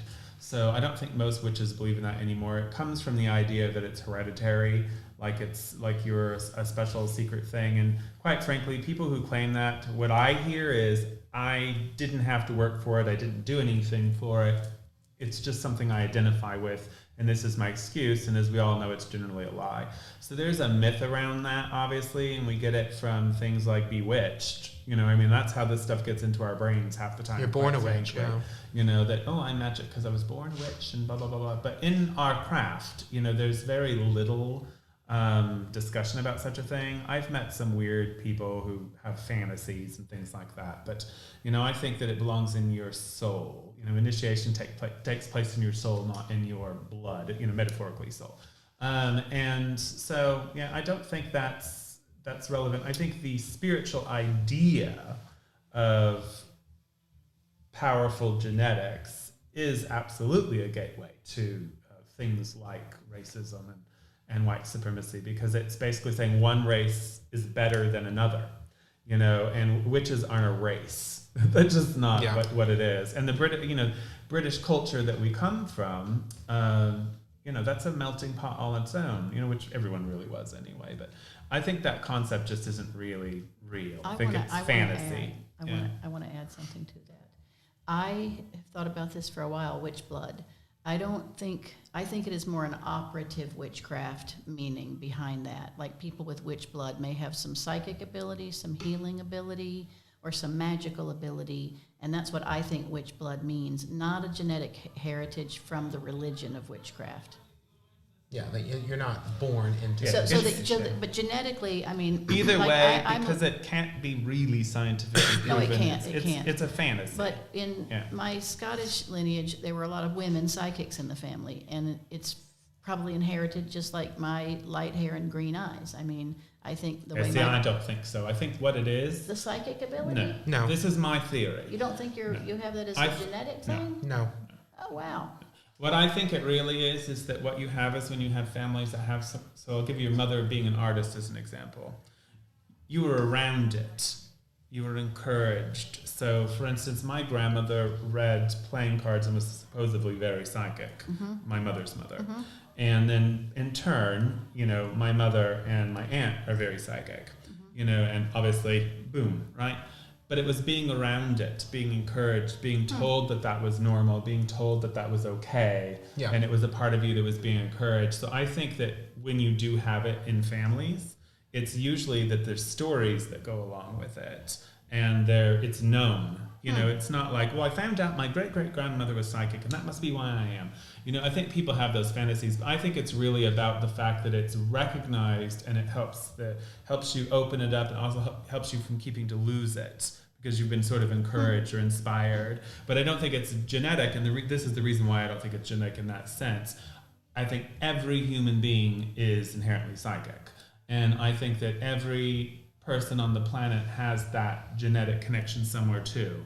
So everyone here is related to witches. We're all genetically related to magical people, like historical magical people, great priests. Sloths. Some of us might be related to pharaohs, popes, snails, all kinds of things. So I think that has come up in the existence of fantasy. Now, in your DNA, I suppose it's possible that, certain latent talents could exist. And so maybe you might just be more talented at something, but that's kind of a myth too nowadays, don't they? I'll say this: there's a fabulous book called The Myth of Ability that actually kind of shatters this idea that things are genetically predisposed. Like Mozart was a child prodigy. No, he wasn't.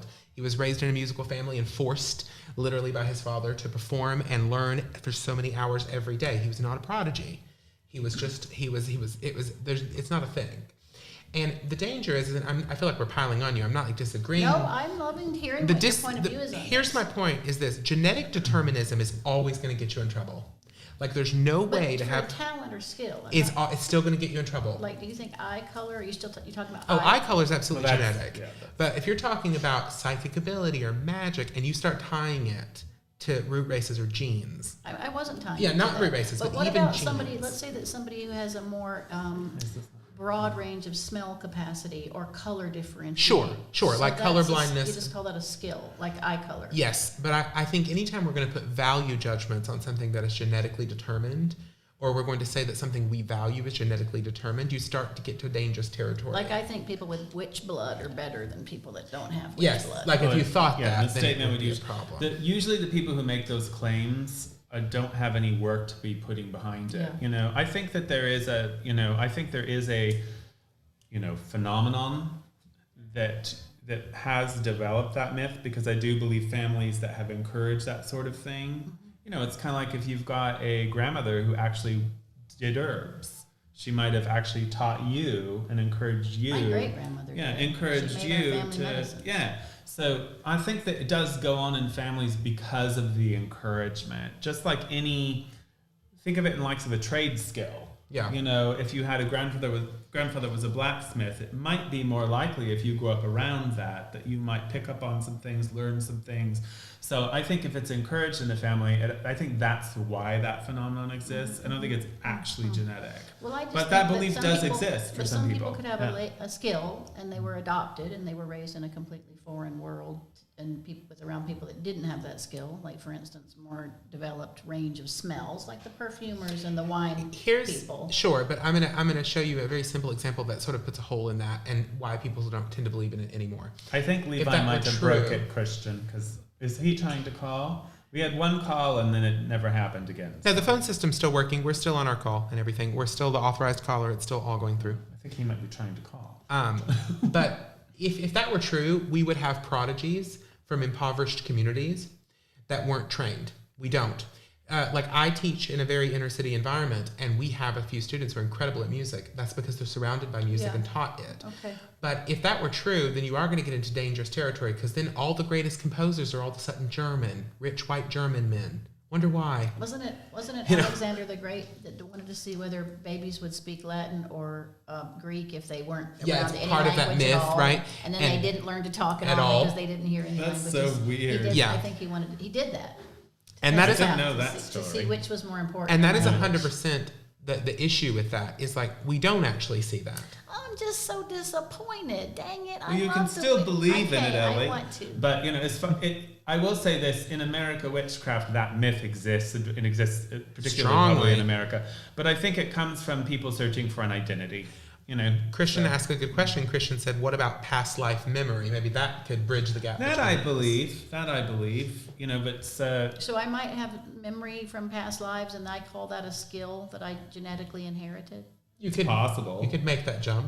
But I just don't. I'm very I reticent I to get give what y'all any are saying about credence you don't want to, to this idea that you're born special. Well, Because a witchcraft belief is that if you were initiated, you would gravitate back to the path of initiation again.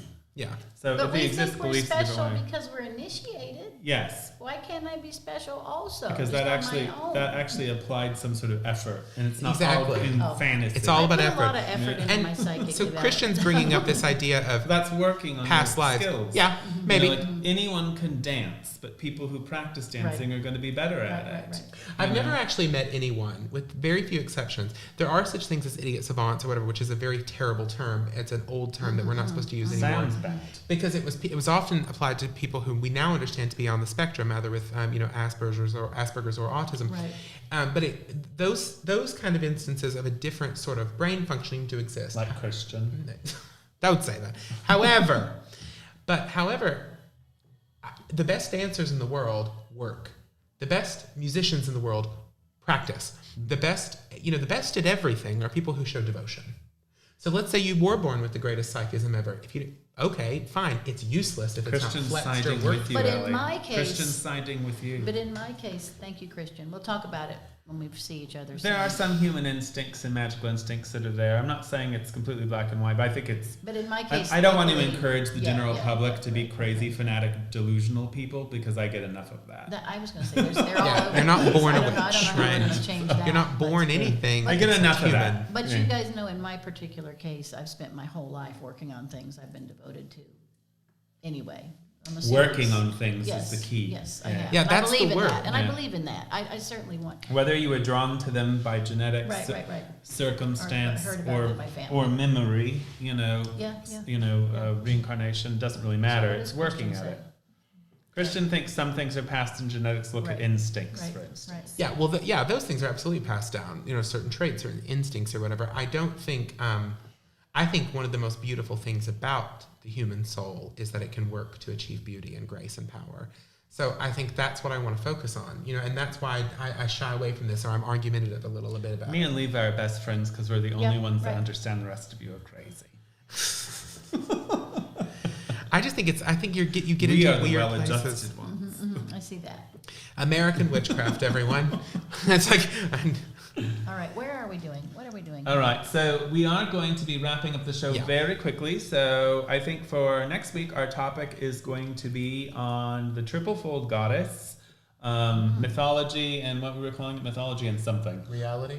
No, myth and, I don't know. It's going to be on the triple-fold goddess. Yes. I got it written down somewhere. So we're going to be talking about the triple-fold goddess throughout cultures, how it's tied into witchcraft, the things that are historically real, and the things that are, real now.